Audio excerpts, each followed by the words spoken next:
Hi guys, you may be wondering what I am doing here. Actually, I would like to thank the Realme community team for inviting me to host the special episode of Ask Madhav as we dare to speak what every other brand shies away to speak on. As you guys know, I used to work as a tech reviewer and I've always been brutally honest on my take on various brands and tech products. But I always wanted to make products and wanted to make sure that people be happy with the products that I make. And I was glad to join Realme, which allowed me to be at the center of the action, make these products for people, and provide this amazing experience to all the consumers. And that is my Realme story. Now talking about the person who has changed the way users expect from brands on delivering tech trend-setting products. He's clearly the man who has made India as the focus point for all the initiatives that have been taken, be it the first 64-megapixel smartphone, the fastest charging smartphone in India, or the first 5G smartphone. He has always dared to speak for the users and their demands for absolutely no compromise on the tech lifestyle that they want. Let me invite the fan favorite CEO, Madhav, the creator of Ask Madhav program. Thank you, Sri, for that amazing introduction. I think I had a flashback listening to you and all the proud milestones we have achieved for our Indian users in the last 2.5 years. Today, Realme is not only a force to reckon in India's being among the top 4 smartphone brands, but is also the fastest brand in the world. This success has motivated us to dare to leap further with our 1+4+N strategy, aiming India's most popular tech lifestyle brand. I am thankful to our fans, which is 27 million in India and about another 20 million globally, so which is in total of 45 million fans globally. And when you have so much love and support from the fans, they had as also have been a lot of expectations from you. A significant amount of my time is invested in going through the users' feedback, and certainly I've kept them in mind while building the faster 7 series, but still there are certain hard topics which brands refrain from taking on, and today we will take them straight on, giving our users a peek into why we make certain product decisions. Well, great to hear. Let's start then. And the first one is a question that has come up a lot. Now, in the smartphone industry, when we talk about CMF, which is color, material, and finish, smartphone brands are especially known to push the envelope forward, right? We used anti-glare on our Realme X3 series. And some of the older materials that used to be very popular, like metal and leather, are also coming back. What's your take on that? Realme, as a brand, always tries to bring different to the users and designs as one department, where we keep on experimenting. With Realme X3, we tried AG technology. This technology applied gives a silky touch feeling. It looks premium, very smooth, but not slippery. You asked why nowadays metallic materials are not used on smartphones. A few years ago, it was widely used. There are several factors that brought this industry change. First of all, metallic materials are not signal friendly. When users' expectations on signal grow stronger, this becomes one disadvantage for the metallic smartphones. Secondly, metallic materials get oxidized with time. They look and feel hence compromised. There are other factors as well, but overall it is an industry-wide trend. Leather materials have been used in high-end phones from old days, giving it a decent and mature feeling. There are some practical challenges if any brand wants to use it, including cost, manufacturing, or antioxidant techniques. We are exploring the feasibility there. The precondition it has to look appealing to our younger audience. If it indeed worked out, you may again see Realme as a tech trendsetter, dare to leap and take the lead in the industry trend. You must have seen the new Realme V5 launched in other markets as well. That's also a new material started getting adopted by the different smartphone brands. We will bring something similar to India very soon. Well, that was insightful. But there's another topic in materials which is highly debated, which is plastic versus glass. What's your take on that? Okay, if you're talking about the best among these, then the glass will definitely have an upper edge in terms of touch and feel. The glow on the back, the overall performance feel of the material, it always glass is better. But there are many varieties of glass like 3D, then there is 2.5D and so on. There are good glass with better comprehensive feel, and there are normal glass which is just there for marketing purpose. Whatever glass it is, the disadvantage of being heavy and fragile is always there. It's not a big issue, but is still a concern for many users. Plastic has its own pros and cons too. The obvious disadvantage plastic has over glass is that it cannot provide that premium feel and touch. However, it's lighter and more robust. What's more important, it is that the flexible material, which means there are more CMF technologies that can be applied on it. Plastic gives more options in terms of designs. Given the best quality of plastic, the touch and feel can be very similar to glass. We have put tremendous efforts there. Realme 6 design is just an example. Be it glass or plastic, there are followers of each, and the industry is always changing and evolving. The main objective for every brand remains the same: to deliver the best combination of features in the segment. This has given us a good insight on what materials are used at the back of the phone so that the consumers can also know about it, be more aware about it, right? And that can also influence their purchase decision in some way. Now let's move on to one big question, right? Why don't we see more pop-up cameras? That's a question that a lot of people are asking. And this is something that I think you should answer for all those users who are listening. All right. The most important and the foremost reason is the weight and the thickness. The pop-up module is quite big when it's applied. It either compromises on the thickness and the weight of the phone, or compromises on the battery size to have a thinner body. Now with 5G coming in, the 5G module has gone bigger. More space was taken by 5G. And 5G smartphones and pop-up cameras together are not resulting in the best form factors out there. Even the consumers are more comfortable with the camera module within the device. So with respect to the current constraints, most brands have temporarily opted out from these technologies. And as far as the industry of today is developed, there won't be many pop-up camera smartphone anymore from any of the brand. I see how far we've come in terms of smartphone technology, yet there is so much that is there to explore for the future and a lot of things that are going to come. Now, our users want to know what are our plans when it comes to another thing that, because we as humans, we can't get satisfied with less. We need more and more. And one of the things people want more is more megapixels. When we give 64, they want even more. What's your take on that? That's another industry trend to go with the camera numbers. We started the development for the higher megapixel phones like 108 megapixel from the beginning, but so far we haven't commercialized it. Pixels are very important to record more optical information, that's true, but the capability of the processor is also equally important. Since with the current processing capability, it takes several seconds to produce the picture. So software optimization is another challenging front which needs to be developed further to massify this technology. And another important requirement to better enjoy a high resolution photograph is to have a high resolution screen as well. So it's not just putting a big megapixel camera on the smartphone. For the best experience, you need to take other factors also into account. We are open to this, and it is not just about our own R&D. The whole industry needs to be ready for it. We don't want to do it as a marketing gimmick, and we will only equip this once the technology is much mature enough and our users really gets benefit out of it. Yes, I agree completely. This is something that I have been telling as well to our users, that it's not just the megapixel, it is the ISP inside, the software technology that we put on top that makes sure that a good picture comes out, right? Now, there's another technology that a lot of people have been asking about, and this is a little more futuristic. This is 5G. A term that's right now the hot keyword in the market, right? We also brought our first 5G smartphone in India, but the confusion from people is that telecom operators don't seem to be ready for it, and we're already bringing a 5G smartphone. So what's your take on that? Yes, 5G is undoubtedly the biggest trend in the industry right now. Given that conditions, processor manufacturers will also provide more 5G processors to the market. Their focus has been moved to 5G technology. Therefore, by the end of 2020, most smartphone brands will not launch 4G smartphones above 20,000. Though people may ask, why do we need a 5G smartphone when the network is not there?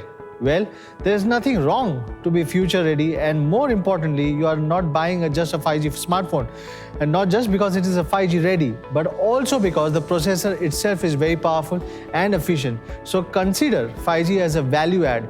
Realme will bring the best power and style at every single price point. I agree. And I think when it comes to futuristic technology, I think what pushes the envelope forward is demand, right? Demand from users. And demand is created. We are here creating a demand, and I think that will certainly push the technology forward. That being said, moving on to a question that's going to be quite tough, I think. Very tough question. 3.5mm jack, audio jack. Where is the audio jack? A lot of people are asking, where is the audio jack? Where is it, Madhav? See, as more and more brands have started emphasizing the design of its phone to make it lighter and thinner, while saving space to network modules and battery, the space originally which was used for 3.5mm headphone jack, which was saved. Also, as TWS and wireless buds are getting popular nowadays, more brands started opting to exclude 3.5mm jack. Well, as a user-oriented brand, Realme is cautious on this front. I still don't see wired earphone going out of fashion anytime soon. So still, almost all the devices from the Realme in the mid-range and the entry level will continue to host the 3.5mm jack. Yeah, and I agree. This is a very difficult question. I have personally been fickle-minded about this wired or wireless earphones. But me having personally been working on TWS as well, I'm really glad that this industry is growing. And also good news that we are now the third largest personal audio brand in India. So that's quite rewarding, and I think we are all proud of that. Now, moving forward, one of the things that we have been known for as Realme, as a brand in the industry, when it comes to smartphones, is our charging, our fast charging. And when it comes to fast charging, there are so many standards. There is 18 watt, 20 watt, 27 watt, 30 watt. And a lot of people are really curious to know how it all works. Like, if I buy a 30 watt charger from not Realme, like from another brand, and I buy a 30 watt charger from Realme, what is the difference? Like, why should I buy a Realme charger? What is the advantage with a Realme charger? The watt that every brand promotes is just actually the output power. More the wattage, faster the charging. Watt is equal to an ampere multiplied by the voltage. You can either increase the voltage or charge for the fast charging. To make a metaphor, it is like you are using a pipe to water the land. If you want to output more water, either giving it to a more rapid torrent or using thicker pipes to provide bigger flow. This leads to two popular charging solutions in the market. Yeah, so when it comes to output power, you can either increase the voltage, so have a high voltage, low current solution, or a high current, low voltage solution. High current, low voltage is what we use. But what is really the difference between the two? There is a difference. As far as the current battery technology goes, for each single battery, the highest acceptable voltage of input is around 5 volts. No matter how big the voltage output from the charger, the final input to your battery cannot surpass 5 volts. So for the high voltage solution, which is widely used across the industry, take 9 volts 2 ampere as an example. To keep the battery safe while charging, a voltage transformation process has to be done. So the 9 volts output will be transformed to a lower but safer 5 volts input voltage that your battery can accept. This is a good solution actually. However, during the transformation, there will be a loss of power. Then on one hand, the result is relatively lower charging efficiency. On the other, the extra power will be released in the form of the heat. Since the transformation process happened on the phone itself, it will cause heating. But this solution has been well optimized now. No need to worry about it. It's safety. Brands with this solution may stop fast charging while the screen is on for safety and heat control. In Realme's charging solution, we keep the voltage unchanged, but use a thicker cable like a pipe to increase the current. That is why it's a high current, low voltage solution. The voltage transformation to the 5 volts has been done at the charger itself. Hence, the heat will be mostly happening on the charger instead on the phone. Temperature control of the phone body is the biggest charm of this solution. You can charge even while playing games or watching videos. In Realme 3 Pro, we brought this 20 watt fast charge solution, which is 5 volts 4 ampere. You can notice the charger cable is thicker than other high voltage solution phones. Then we brought a 30 watt fast charger, which is 5 watt 6 ampere. The principle is the same. We were able to increase the current to the 6 ampere with better material, which has smaller resistance and a better charging algorithm. For a standard 3C battery, the maximum current supported is around 6.5 ampere. The highest voltage is around 5 volts. So eventually, this will become the challenge for any brand that wants to build the fastest charging phone. Realme never stops making breakthroughs. We finally figured out an approach to further increase the speed. We use 2 battery units with series connection. Still 5 volts for each battery cell, but with series connection. The total voltage is doubled to 10 volts. So when a 50 watt supercharged charger outputs a 10 volts, 5 ampere electricity, each battery cell is getting charged at 5 volts and 5 ampere at the same time. Hence, overall charging efficiency is significantly lifted. Similarly, the electricity output by the 65 watts is 10 volts, 6.5 ampere supercharged charger, halved into two 3C batteries. With this solution, cost is increased for sure, but that's how we pioneered in charging technology. Hope I explained this clearly enough. More you will hear on our upcoming launch events. Right, and I think when it comes to the supercharged chargers, the 65 watt and the 50 watt, there's something that did confuse a lot of people when they saw 10 volts and 5 ampere and heard us talking about high current. I think the fact when they know that it was voltage being halved of the 10 volts, that's, I think, will help them understand what the charging technology and how it works. But in the normal user scenarios, if you start using a dart charge, you will never go back to the normal charging solution. That's true actually. Once you go dart, you never go back. Now, charging is a very big technology, right? There's, I think, another very small thing that we have been able to do, significant change, which when it comes to SIM slots, right?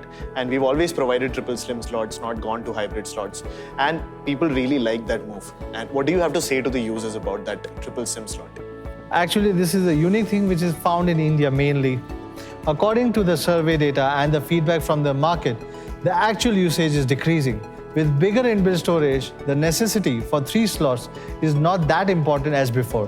But as a brand we started from India, we keep Indian users' demand as our top priority. We have this in most of our smartphones and we will keep it in most of our products just for you guys, and we'll continue to do so. Well, great news for all our users who still prefer using triple card slots. That's it. There are some smaller issues that people want you to address. Are you ready for them? Sure, let's address it. Well, one of them is speaker grill holes, and some of them have 3 holes, some of them have 4 holes. What is really the difference? Actually, no. This is just to coordinate with the overall designs of the product. There's nothing much. Well, another part is around those speaker holes. There is this flattened area in some of our smartphones. So, is there some special use for that? Actually, not. It's just a token from our designer to make it visually thinner. The refraction of the light is changed in the flattened part, which makes it feel visually thinner.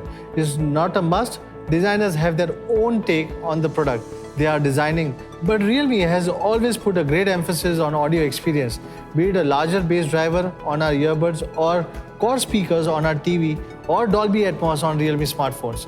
We consider audio as a basic user experience to be satisfied. Well, let's take the next one. This one is about the outline on the rear cameras. A lot of people want to know if that circle is metallic or plastic. I think a lot of users have an interesting questions to be answered for. Yeah. Actually, this depends. Some are plastic, some are metal, like ionized aluminium, which is more costly though but gives a more exquisite feel and user experience. We have applied it in many flagship, including our upcoming Faster 7, and it looks really stunning. Can you share plans for Android 11? One of the biggest questions that people have been asking. So guys, stay tuned. Our Realme UI version 2.0 was developed based on Android 11. We will announce our timeline once Google makes its announcement. Madhav, your series of tweets on building the Faster 7 looks very promising. Now, this new device, this new series is built primarily on customer feedback. Can we share some insights into the journey of building this new series? As you rightly said, it's based on the customer feedback. Yeah. It's a very special series, the series number 7. I have been in constant touch with the team during the development process. Together, we went through a mountain of user feedbacks and suggestions to bring the most complete device to the users. Starting from the Realme 1 till Realme 6 Pro, Realme has grown from a challenger to the disruptor and then to a mainstream brand.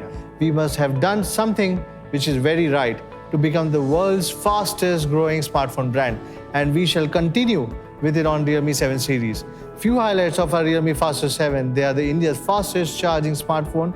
They are equipped with world's first processors, never launched anywhere else but first for India. They have been the second generation 64 megapixel camera, an upgrade not just on hardware but also many other new features added to the software. Continuing with our focus on quality, the outstanding quality has made Realme the only brand in the industry that has passed renowned TÜV smartphone reliability verification. Both Realme 7 and 7 Pro are the unique smartphones which will surely make waves in the industry. So see you guys on 3rd of September to officially unveil the Faster 7 series. Well, thank you for sharing all those things with our users. And I have to say, this has been one of the boldest Ask Madhav episodes that we have done. And we have also taken on hot topics that a lot of other brands might not really answer out there. And I think that is the reason why you get this immense love from our users, right? I think it's always great to answer user queries, explain to them why we make certain products and the decisions behind it, and how whatever decisions we make is always keeping in mind the best interest for the users. So guys, thank you once again. I also thank the Realme community team actually for giving me this opportunity to sit here and chat with you. This was a special episode and I think I thoroughly enjoyed it. I know a lot of you people are missing Siddharth on screen. Don't worry, he'll be back very soon. If you guys have any query, feel free to head to Realme community or simply Ask Madhav.